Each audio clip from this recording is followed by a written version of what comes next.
আরবদের ধর্ম বিশ্বাস এবং ধর্মীয় মতবাদ। ইসমাইল আলাইহিসসালাম আরবদের কাছে পিতা ইব্রাহিম আলাইহিসসালামের দিনের দাওয়াত পৌঁছে দেন। বেশিরভাগ আরবই তা গ্রহণ করে নেয়। এরপর থেকে তারা আল্লাহ তাআলার ইবাদত করত, তাঁর তাওহীদের সাক্ষ্য দিত, তাঁর দেওয়া ধর্ম মেনে চলত। এভাবে চলতে চলতে একটা সময় এসে তারা সেই ধর্মের অনেক কিছুই ভুলে যায়। বাকি থাকে কেবল একাত্মবাদ এবং ধর্মীয় কিছু রীতিনীতি। এ সময় খুজাআ গোত্রের সর্দার আমর ইবনু লুহাইয়ের আবির্ভাব ঘটে। আপাদমস্তক ধর্মীয় পরিবেশে বেড়ে উঠেছে সে। সব সময় সব রকম দিনই কাজের প্রতি বেশ আগ্রহ ছিল তার। সকলের প্রতি সে যেমন সদাচারী ছিল, তেমনই বিভিন্নভাবে তাদের সহযোগিতাও করত। ফলে মানুষেরা তাকে ভালোবাসতে শুরু করে। একসময় তার প্রতি মানুষের মনে উচ্চ ধারণা তৈরি হয়। তাকে তারা অনেক বড় আলিম ও আল্লাহওয়ালা ভেবে বসে। একবার সে সিরিয়া সফরে যায়। সেখানে গিয়ে সিরীয়দের মূর্তি পুজো করতে দেখে।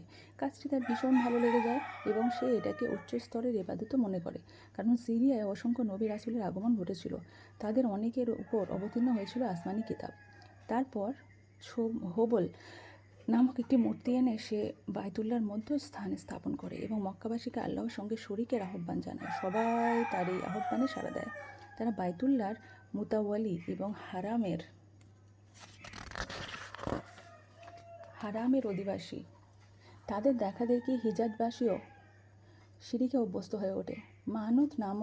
মানাত নামক তাদের আরও একটি প্রাচীন মূর্তি ছিল। লোহিত সাগরের তীরে কুদাঈদ উপত্যকার অদূরে মুসাল্লাল নামক স্থানে এটি স্থাপিত ছিল।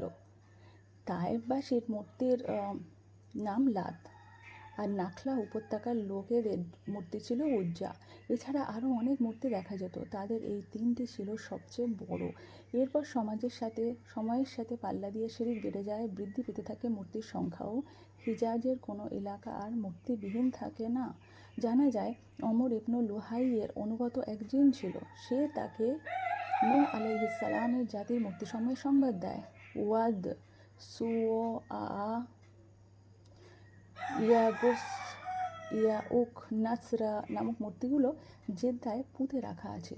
তার দেওয়া তথ্য মতে অমর সেখানে গিয়ে সেগুলো খুঁজে বের করে এবং তিহামায় নিয়ে যায়। তারপর হজের মরশুমে বিভিন্ন গোত্রের হাজিরা এলে তাদের কাছে সেগুলো হস্তান্তর করে। তারা সেগুলো সুসজ্জিত করে নিয়ে যায়।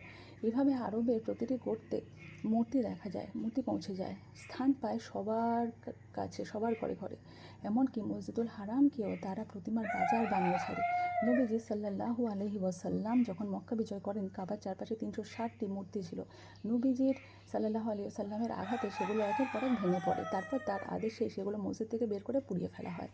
এইভাবেই শিরক ও মূর্তিপূজা ধর্মীয় কাজ হিসেবে গণ্য হয় জাহিলি যুগে মানুষদের কাছে, যাদের দাবি ছিল তারা ইব্রাহিম আলাইহিসসালামের ধর্মের অনুসারী।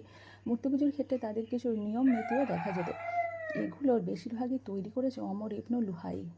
তার প্রতিটি কথা ও কাজ লোকেরা ঐশী বাণী মনে করত। কিন্তু এর ফলে যে ইব্রাহিমের দ্বীনের বিকৃতি ঘটছে তা তাদের কারো বুঝে আসতো না। তাদের মূর্তি পূজার কয়েকটি পদ্ধতি ছিল এমন: